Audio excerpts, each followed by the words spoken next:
Hello there and welcome to the video. Today we are talking about this, my Linhof Technika V. It's a camera I've had for about a year and a half now, and if you've seen any of my previous videos, you know it's seen plenty of use. And I thought it was high time that I did sort of a review of that camera. But before we get into that, I think it's important that you know my background with large format photography and why I bought the Linhof camera. My journey into large format photography started with the Sabal 4x5. A studio camera, but I use it as a field camera.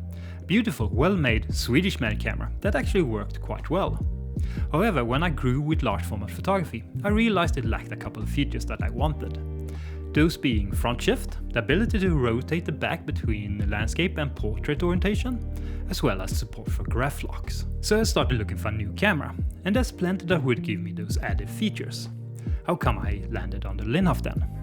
Well, I was quite attracted to that style of camera, the Technika cameras, being small, sturdy, compact, fast to set up, and you can kind of handheld them, which I thought would help me setting up compositions.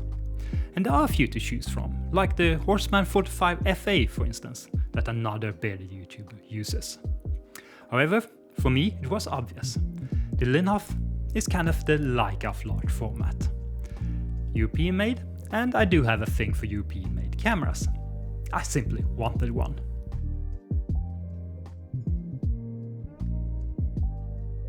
If we look at the camera itself, it has an impressive feature list. It supports all the movements you can expect from a camera like this. All works okay, some are a tad fiddly to use though. Starting with the good ones, front shift, front swing, butterly smooth. Just release the little lever and position the front standard to whatever position you want. Works really well. Front tilt, also okay. There's two knobs though, and that's slightly confusing. One to lock it in place and one to release it from its zero position. Besides that, buttery smooth. And then we have the one I don't like, and that's front rise, which is done via this lever. I find it really fiddly, and I can never figure out what way it's moving without removing the dark cloth, which is annoying. And I do suspect it's slightly worn on my specific camera. And it only has front rise, not fall. You can emulate it though with dropping the bed and then moving back the front to a neutral position. Quite fiddly, but it's there if you really need it.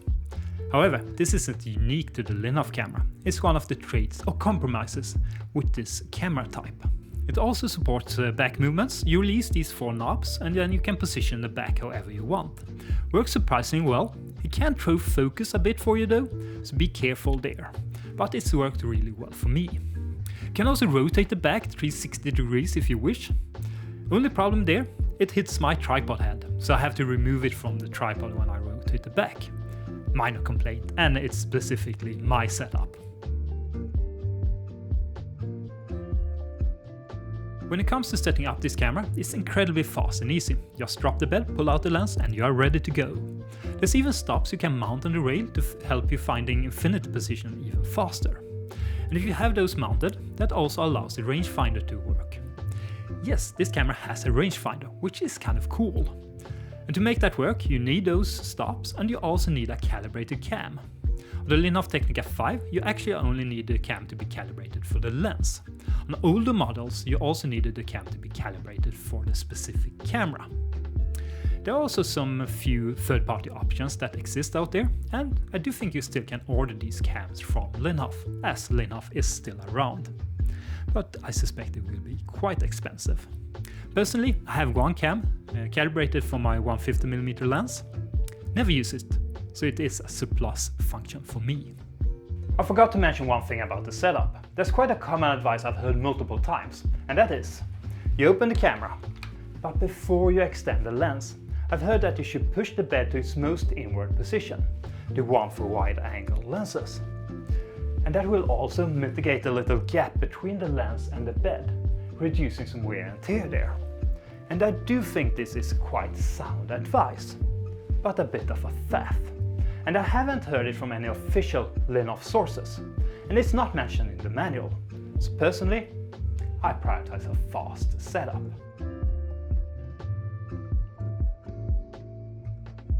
When it comes to lens support for this camera, it's actually quite impressive. The longest lens that's supported according to the manual is 360mm. The longest I've used is 265. And this is thanks to its quite famous triple extendable bed. What you do is you push down on these two levers and then you can extend the bed to a more outward position. And then you use the focusing knob to extend it as far as you need it to be. And even at its long position, it's really sturdy, and I'm really impressed by this function.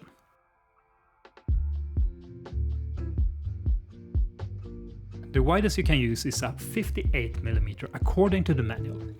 The shortest I have is a 90mm, and I wouldn't go much wider than that with this camera. Because even though my lens is mounted on a recessed board, it's quite cramped and quite limited with the movements. On the later models of the Linhof cameras, like the Linhof Masters, they add a little flap on top to allow a bit more movements. But if you go wider than 90mm, like 75mm, you start risking the bed getting in your shot, and then you need to drop that, and it's a big faff. Let's just say, it's not for the wide angle lover. Luckily, I'm a big fan of the normal.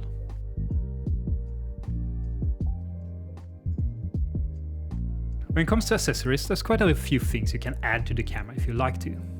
The Linhof branded stuff is quite expensive though. But if you want to, you could add a viewfinder and a handle to turn it into a press camera. You could add an angle finder for the back. And you have of course that graph lock support. So if you wish, you could, for instance, shoot Instax film with this camera. I actually made a video about that if you are interested. But the only accessory I actually own for the camera is a Fresnel lens.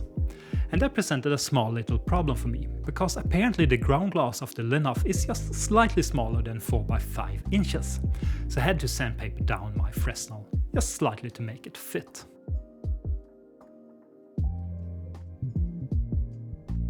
Speaking of which, I had a few problems with the camera and the lenses. They are after all quite old now, so some wear and tear is to be expected.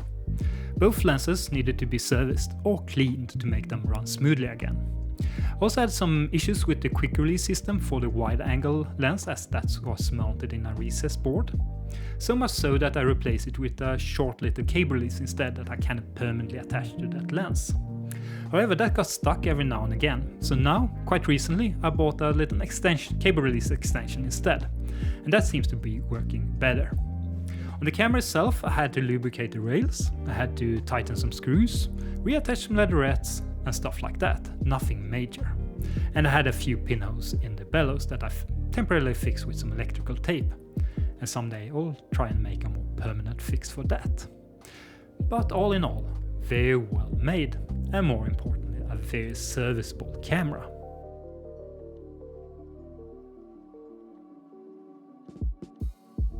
So to summarize, I am impressed with the Linhof Technika V. It's all I ever wanted in a 4x5 camera. It's sturdy, compact, well made, and beautiful. It's actually one of the cameras I will never sell, the other being the Hasselblad. Is it for everyone? Perhaps not, because it comes at a price. Both literally, as in costing quite a lot of money, and as in weighing quite a lot.